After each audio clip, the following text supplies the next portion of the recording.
The compost we put in the soil mixes in the greenhouse simply to give them some microbial action. It helps to have some microbial action in there because we are using sterile mixes. So if you're going to produce cut flowers from seed in the greenhouse, you don't want to use native soil because of weeds. Unless you sterilize your soil, you're going to wind up with weeds in your soil mixes. And the seeds are really expensive for a lot of cut flowers, and many of them are really tiny.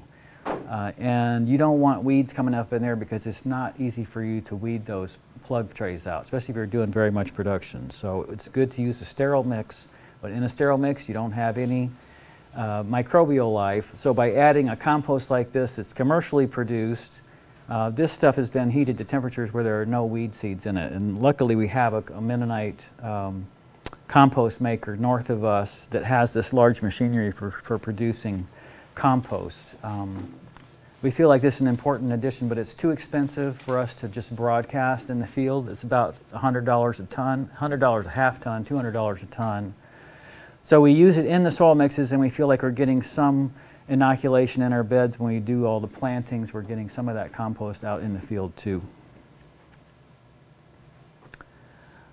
When you're propagating tiny little seeds, and I think these are snapdragons, we're not using a vacuum seeder because we're not doing large quantities of any one size seed. Where the flower seeds, like 60 different varieties of cut flowers, 30 different varieties of vegetables. We have a lot of different size seeds. The easiest thing for us to do is just be patient and do the seeding by hand with a little tap seeder like this. But often for the smallest seeds, we'll use these 288 nursery trays. They're shallow. You have to watch them carefully for water because they'll dry out fast. But you know, the old style horticulture, classic horticulture, you broadcast these things in an open flat, and then you prick them out one by one, bare root, into another flat. What we like doing is trying to individually seed these little cells in the 288s, and then we can just take a knife and take them out without disturbing the roots and put them in the next size container. So we don't actually use tweezers anymore, but there's somebody years ago that was using some tweezers. I think this person had come for the day to help us out, taking, I think this is status, individually from those little containers, and then putting them in the larger field plug trays. So it was probably, it was 7 or 8 years into production, probably in the early 90s, we started using all of these plug trays. You can buy these from different greenhouse suppliers, 50 cell trays, 72 cell trays, 128 cell trays. At first we started with these plastic inserts. Now we're using these wind strip trays, and one of the slides at the end of this PowerPoint has the contact information for these wind strips. These are fantastic propagation trays, but you cannot buy them directly from the manufacturer. You have to get on a, because they mostly sell these to large greenhouses. They quit selling directly to the public some years ago, but you can get on a list of a guy who basically coordinates all their overage. They'll have several thousand flats every year that are available for purchase, and there's a guy associated with a SOG network. You can get on his list if you want to buy these.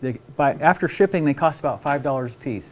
The thing is, they look like they'll last about 30 years, and they have a special design where they're open on the bottom, and they have slits along the side. That means that when the seedlings grow down to the bottom of the container, they air prune. They have to be, you can't grow them on a solid bench. You have to grow them on a wire bench. So our cattle panel works fine, but as soon as they hit that air, they branch. It stops growing and it branches there, and then when they hit the sides, when they hit these slits on the sides, they start to branch again, so you don't get the root circling that happens in a regular tray. And plus, that when we don't have to landfill these after about 3 years, you know, we're not having to landfill all that plastic. So after we've gotten a plug up to the size where it's within a week or so of going out, we just have some very simple outdoor benches to harden them off. So that's, anybody have any questions about greenhouse propagation? Yeah? Do you save any of your seeds? We save some, but most of these seeds are specialty breeding lines for cut flowers, and a lot of them are F1 hybrids. I pulled off this microphone. So we save seeds on a few things, like there's a type of ornamental millet that we grow called Purple Majesty. To buy that seed, it's $10 for 100 seeds, and it's so easy to save seeds from it. Things like Gumfrenia you can save. But seed saving, if you have a field full of cut flowers and a crew of 5 to 7 people out harvesting, if you're going to try to save seed from those things, you have to have a very clear way of marking them, somebody that's in charge of monitoring when they're going to be ready, somebody making sure that people aren't cutting them for market when they're supposed to be left to mature. So it's a whole operation. It'd be best for us to grow, actually, if we were going to save seeds from some of the flowers, to have them in their own area as a seed garden. But the main problem is that most of these cut flower seeds are not going to come back the way they grow in the first generation. If you save seeds, they're going to revert to something that's simpler. Usually it's less doubled flowers. Okay, so everybody's equipment is gonna reflect how much acreage they're trying to do, right? For some people, maybe even up to 3 acres. Maybe all you need is a VCS. Once you get above a couple of acres, having a tractor and tractor equipment is awfully handy. I don't even want to tell you for how long we did all this without having this tractor. It was a long time. It was way over 15 years. And once we got the tractor, we could do all kinds of stuff, of course, with the spader and the flail mowers and all this kind of stuff that we couldn't do before. But we kept the same arrangement. We have permanent beds, permanent paths. We don't till down the whole area every year and bed it back up, and the reason is because of our soil. We have such a rocky soil that the big chunks of rocks come off into the paths, and if we don't have to change up the way the beds are every year, they just stay there. If we try to till the whole thing up again, then we have all those rocks mixed back up again. You guys don't have that problem here, I'm sure. But we've been very happy with this spader. It's an Italian spader by Celli. Doesn't take a big tractor. We don't have a big tractor because before, years ago, this was all blueberry field, and I had to get through 25-year-old blueberries with a narrow tractor. We were trying to use one tractor for all the jobs, so we have a small tractor.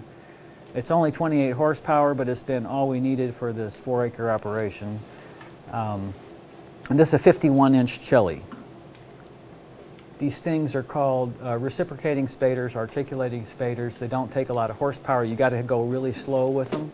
It's a type of conservation tillage. It's basically primary tillage. It means you're going to need something else for creating a finer soil.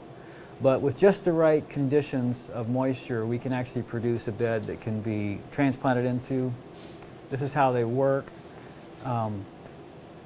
Those shovels are replaceable. I think I've replaced them a couple of times now. They wear down in our rocks. And you guys probably would be able to keep them longer, but it does a really nice job, goes pretty deep, and it doesn't invert the soil. It just cuts it and throws it up against that pan and it shatters. So you don't have this turnover like on a moldboard plow. But that type of action doesn't give us the tilth that we need a lot of times for transplanting. So we do have a tractor tiller, also a land pride tiller. And then we have this VCS. We quit using the walk-behind tiller once we got the Kubota and the implements for the Kubota. And then eventually we found there were some jobs that we really liked doing with this that couldn't be done so well with the tractor. One of them is that I can put amendments on the beds after tillage with the spader and till the fertilizers in without having to go change implements. That's handy for me, and it also doesn't do quite as much damage on the beds. This is something else. Another nice thing about a BCS, if you're considering getting a walk-behind tractor, is, let's see if this comes on. There's a power harrow that can go on those things that actually doesn't till down very deeply at all. I don't think that's going to come on, I'm sorry, but that's okay. People that are using beds, especially in low areas where you need raised beds, I imagine you'll have some situations like that here, have to have some way to do bed shaping. And that's the way we did it years and years ago. 30 years ago, we were bed shaping this way. And we liked beds because our soil was so thin that we wanted to have that extra layer of topsoil there. At some point, we started using this better. These are not very expensive, maybe $1,400 for a bed shaper. Unfortunately, we found that this didn't work very well in our soil. We're on a slope. Everything's sloping, and like I said, every time we tear all the ground up and rebed it, all the rocks are mixed back up in our production beds. But we found that this, even though it looked like a good thing at the beginning, turned out not to be the kind of tool that we needed. It's much better on a flat area rather than on the slope. If anybody wants to buy one, you can contact me. We started using this implement on the back of the BCS for the areas where we bed. Now we only bed up about half, we only bed up about 2 acres, and the other part is on the flat because it's on a hill. This is it's called a Rotary Plow. It spins like a propeller, and it also has surfaces that are replaceable at the place where it hits the soil. And this is how it's used. We use this walk behind in our hoop houses. But you can walk along the edges of a bed and just make one pass after it's been plowed with the spader and bed those beds up just perfectly. And then I can amend them and put the tiller on the tractor, main tractor, and go back over it and I have a perfectly formed raised bed. That's that same house, I think, a couple months, 2 or 3 months later. And we'll do a hoop house program tonight for those of you that can come tonight on hoop house production.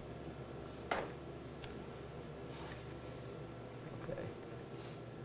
So water. Well, how do y'all water? From groundwater here? Are you surface water? Pardon? Groundwater. Groundwater. See, our water table is at about, we only get 12 gallons a minute at 400 feet. Even though we were right down here next to this creek. But this creek was the reason that we moved to this place because we wanted unlimited water. But water is a big consideration. Up in the Ozarks, we can often have a month of really hot weather without any rainfall. And I imagine everybody in the southeast has to be prepared for that these days. We are real close to, we're within a half a day's drive from the Dust Bowl areas of the 1930s. So we can actually get some of that feeling of that aridity from Oklahoma. We're so close to Oklahoma. So this is very important in thinking about what are you going to do for water. I don't think I can make that one go. That was some. But this is what we're doing. We're just pulling surface water from a creek and putting it through a very simple filter. Even if you're using well water and using drip irrigation, you're going to have some type of filter. This is a canister filter that's got a cylinder in it that's perforated, and it's got very tiny holes in it and a nylon sleeve, and we have to clean this daily in the summertime. In the summertime, we'll often, even just on 4 acres, we'll often be pumping 8 to 10 hours a day. And that's with things divided into zones. So we'll be watering about half an acre at a time. Once we get around the whole field, 2 or 3 days later, we'll start back over again. So when temperatures are in the mid-90s and it's dry, we're on call that we cannot miss any of our irrigations. Everything's on drip. From this place where the water comes in underground in a 2-inch main line from the creek, we can divide this into zones. So from this area, we can shut off the various zones to keep the pressure up. Basic drip irrigation, I'm sure you all know all this. You have to have a header pipe and a tape lock and something. This tape lock is what attaches to your drip tape. We do not have to throw our drip tape away every year because we're not using a black plastic mulch layer to put it down. So if you're using a black plastic mulch layer, it's going to be problematic to reuse your drip tape. We find that we can get 2 2, maybe 3 years out of our drip tape before the holes start to clog up from lime deposit that's coming from our creek water. That's going to depend on the quality of your water. I think I was down in Nicaragua working some years ago and helping some folks at an orphanage put together a garden, and it was such a sacrifice for them to buy drip irrigation that it really struck me deeply that we did not have to be throwing all our drip tape away every year. I mean, those people would have taken 10-year-old drip tape if we had had it to use in their gardens, and in truth was, just for many growers, having to wrap the tape up at the end of the season and put it somehow so that it can be used again. If you're, like I said, if you're using a black plastic mulch layer, it's going to be difficult, but for us, since we're not using one and we're putting mulch down by hand, we can actually wrap this up at the top and put it at the top end and just keep it attached to the header pipes in the wintertime. We haven't had that bad rodent damage on it. Actually, we had worse rodent damage on tubing that we picked up and put in the barn than we've had leaving it in the field for whatever reason. The next season, once the bed's prepared, we'll pull the drip irrigation out and we'll pressurize it just to see where we're at with holes. And then by the time we get to 3 repairs in a tube, it's generally time to start thinking about replacing it. But you have to, we're very careful about making sure that we check our drip tape, and if we have any problems with it, of course, we'll replace it. It's not very expensive. What is drip tape? What is it? It's a plastic tube that comes flat on a roll, and it has holes. Ours has holes every 4 inches. A lot of people use that have holes every 6 inches or 12 inches. The more clay your soil has in it, the further apart you can put your holes. Our soil is so gravelly that water tends to sink vertically pretty fast, and it doesn't spread very well. So we have ours really close together. But it costs about 3 cents a foot. You can buy it in rolls. We buy rolls that are 7,600 feet at a time.